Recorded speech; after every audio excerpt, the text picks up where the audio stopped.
Halo semuanya, Assalamualaikum warahmatullahi wabarakatuh. Perkenalkan, saya Vina Oktariana dari Prodi Teknik Informatika. Di sini saya sebagai perwakilan dari kelompok KKN 35 ITERA, dan di sini saya dijadikan sebagai penanggung jawab materi matematika tentang peluang. Nah, di sini langsung saja kita masuk ke definisi peluang. Apa itu peluang? Peluang merupakan besaran yang digunakan untuk mengukur seberapa mungkin suatu kejadian terjadi. Next, apa sih itu kejadian acak? Kejadian acak adalah suatu perbuatan atau kegiatan yang dilakukan oleh seseorang atau sekelompok orang untuk mendapatkan hasil dengan cara mengacak, mengunci, ataupun bisa memilih sesuatu yang hasilnya baru diketahui setelah kita melakukan percobaan. Next, peluang memiliki dua buah istilah penting. Nah, dua buah istilah penting peluang itu adalah ruang sampel dan titik sampel. Jadi yang pertama adalah ruang sampel. Ruang sampel merupakan kumpulan semua kejadian yang mungkin terjadi. Dua, titik sampel. Titik sampel merupakan masing-masing kejadian dalam ruang sampel yang biasa disebut anggota ruang sampel. Next, kita masuk tentang ruang sampel dan titik sampel pada koin. Jadi, salah satu kejadian yang sering diamati adalah pelemparan koin. Koin memiliki dua buah sisi, yaitu angka dan gambar. Sehingga pada pelemparan satu buah koin terdapat dua buah kejadian yang mungkin terjadi, yaitu bisa angka ataupun gambar. Tapi bagaimana sih jika lebih dari satu koin? Nah, tentu saja ada rumus cepatnya untuk mencari lebih dari dua koin. Nah, rumusnya itu untuk menentukan banyak anggota ruang atau kejadian yang mungkin terjadi, kita bisa menggunakan rumus NS sama dengan 2 pangkat N, di mana N adalah jumlah koin yang ada, S ini sampel, 2 merupakan karena di sini kita melakukan contoh koin yang hanya memiliki dua buah sisi. Jadi 2 ini adalah sisi gambar dan angka, dan N ini adalah jumlah koin yang ada. Selain itu juga, kita juga bisa menggambar ruang sampel dan anggotanya untuk pelemparan dengan menggunakan diagram pohon ataupun tabel. Next, langsung aja kita masuk ke contoh soal ruang sampel dan titik sampel pada uang logam. Soal yang pertama yaitu 4 buah koin dilempar secara bersamaan. Nah, gambarkan ruang sampelnya. A. Berapa kejadian atau titik sampel yang menunjukkan minimal 3 gambar.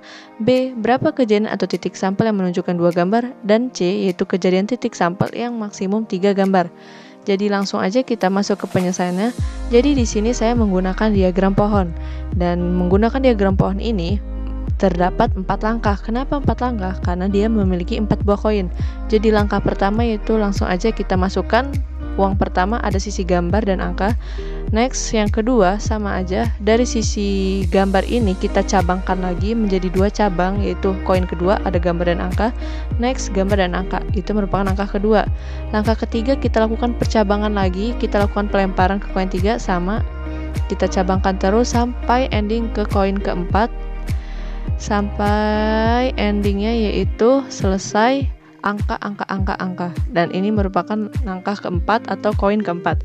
Setelah kita menyelesaikan diagram pohon ini sampai ke koin keempat, kita tentukan hasilnya yaitu GGGA itu berasal dari, kita lihat dari langkah pertama sampai langkah akhir, kita lakukan pengurutannya, dan selain melakukan pengurutan dari langkah awal sampai langkah akhir, kita lakukan dengan secara sejajar kata kuncinya.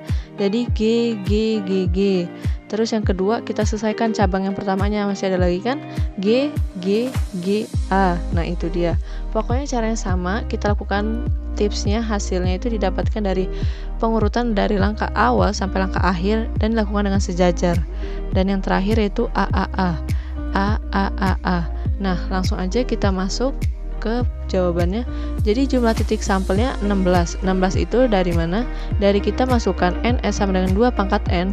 2 ini rumus dan N ini karena kita diketahui 4 buah koin. Dan 2 pangkat 4 sama dengan 16. Jadi jawaban nomor 1 yang A yaitu 5 titik sampel karena perintahnya minimal 3 gambar. Semoga kalian bisa tahu dari mana 5 titik sampel. Jadi tinggal kalian cari yang di hasil ini terdapat minimal 3 gambar. B. 6 titik sampel karena perintahnya disuruh mencari tunjukkan 2 gambar. Jadi kalian tinggal cari yang hasil di sininya terdapat 2 gambar. Dan yang terakhir yaitu 14 titik sampel karena perintahnya disuruh mencari maksimum 3 gambar. Next, kita masuk ke contoh soal ruang sampel dan titik sampel pada dadu. Soal kedua, 2 buah dadu dilempar secara bersamaan, maka berapa banyak anggota ruang sampel yang mungkin terjadi? Hitunglah A. Berapa kejadian atau titik sampel yang menunjukkan salah satu angka bernilai 6. B. Berapa kejadian titik sampel yang menunjukkan jumlah angka kurang dari 5. Langsung saja kita masuk ke penyelesaiannya. Nah, di sini saya yang soal kedua menggunakan tabel.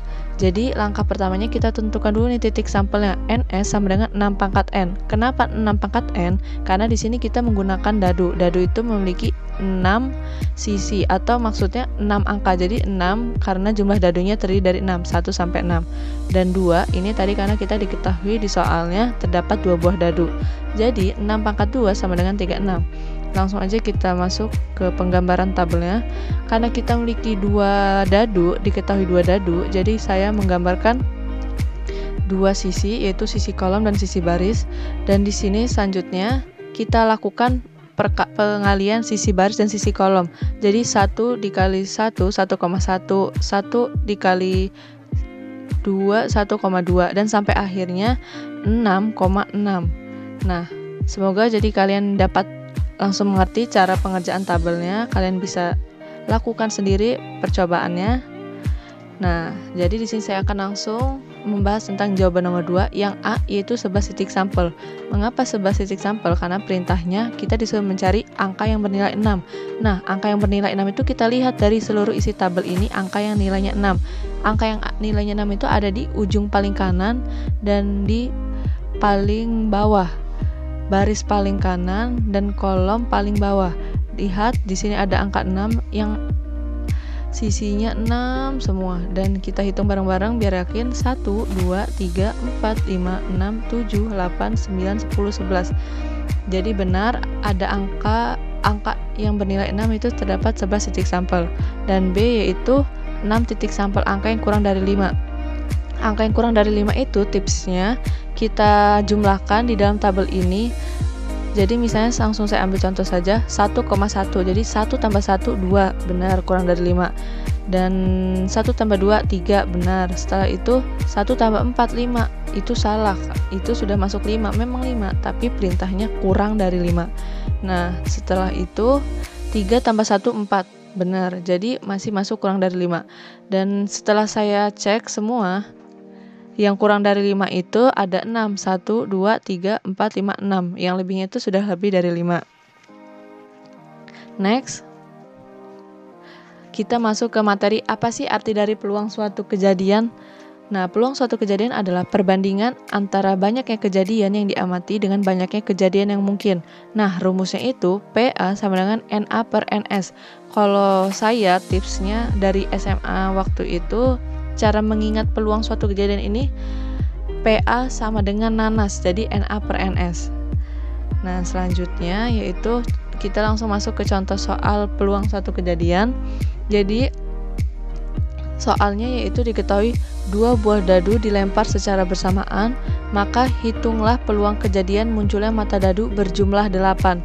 Maka jawab A, kejadian munculnya mata dadu berjumlah 8, maka A sama dengan 2,6, 3,5, 4,4, 5,3, 6,2.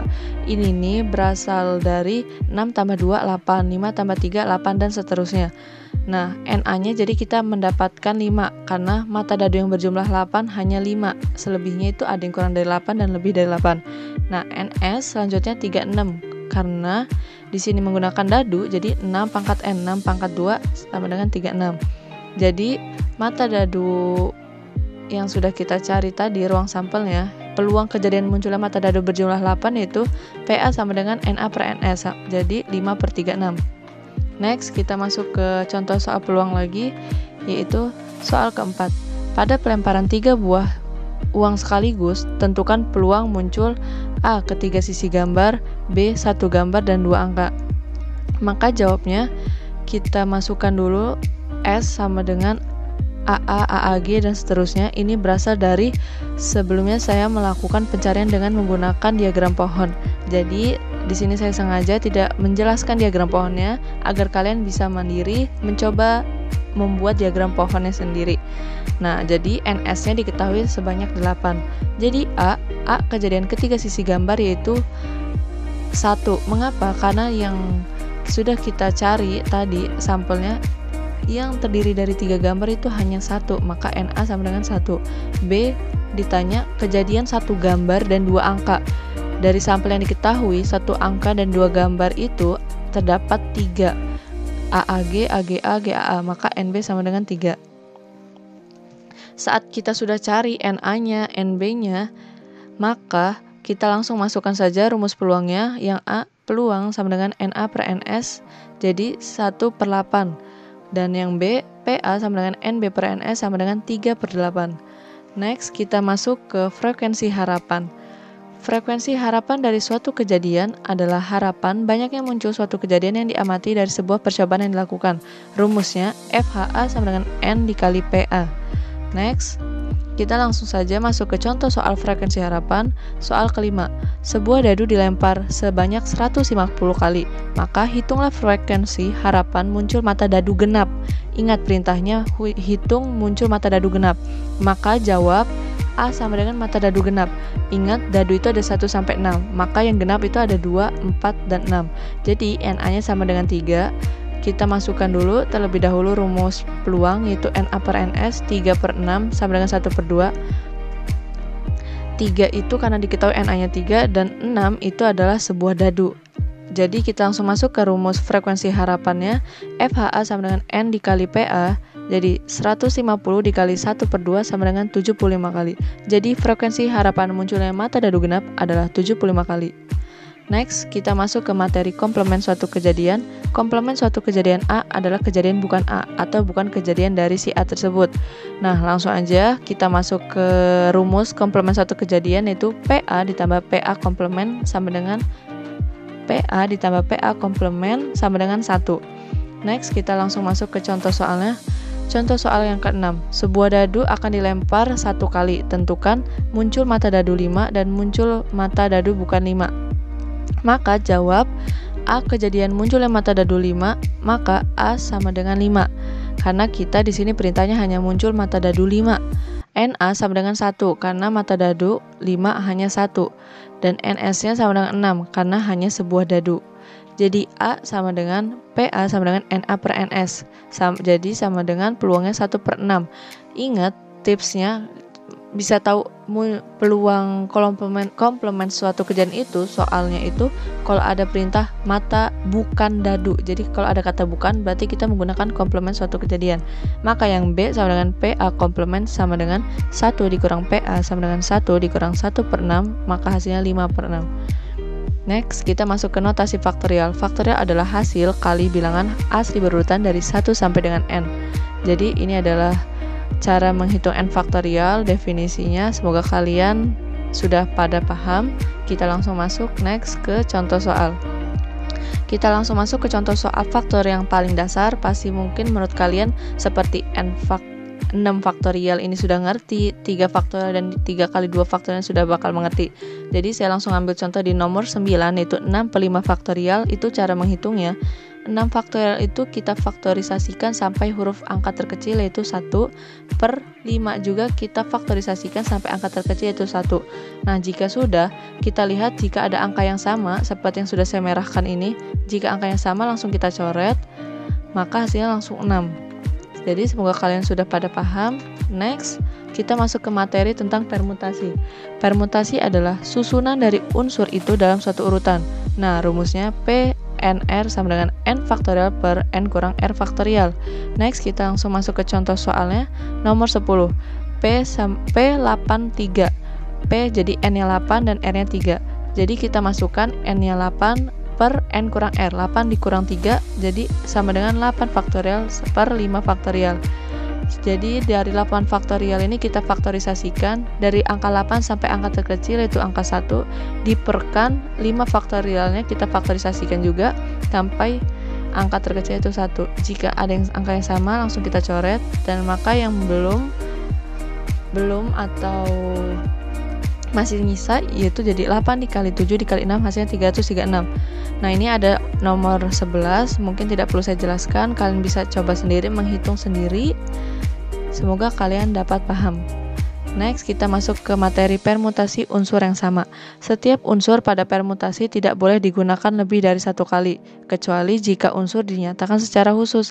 Maka banyaknya unsur permutasi dari unsur yang memuat unsur yang sama. Nah, rumusnya ini P sama dengan N faktorial per K faktorial L faktorial M faktorial.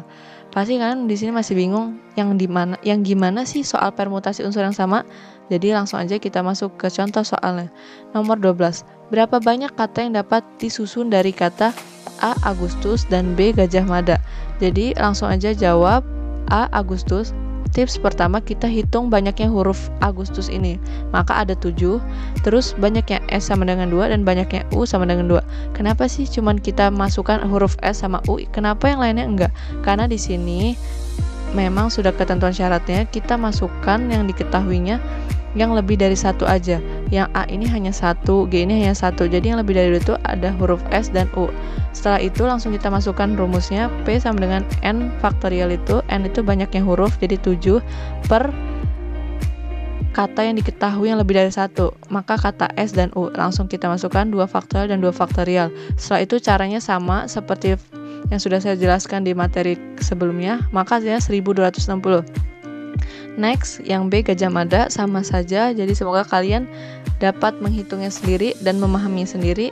Jadi kita langsung next ke materi selanjutnya, tentang kombinasi. Kombinasi adalah suatu pilihan dari unsur-unsur yang ada tanpa memperhatikan urutannya. Banyaknya kombinasi unsur dari N unsur dinyatakan dengan C, N, K. Jadi rumus kombinasi ini sebenarnya tidak jauh beda dengan permutasi. Hanya bedanya C, NR sama dengan N faktorial per N kurang R faktorial dikali R faktorial. Jadi di kombinasi ini ada tambahan lagi di ujungnya, itu jadi dikali R faktorial. Langsung saja kita masuk ke contoh soal kombinasi. Soal ke-13. Dalam pelatihan bulu tangkis terdapat 10 orang pemain putra dan 8 orang pemain putri.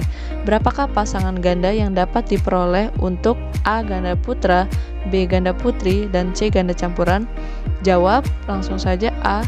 Karena banyaknya pemain putra ada 10 orang dan dipilih 2, maka banyaknya cara.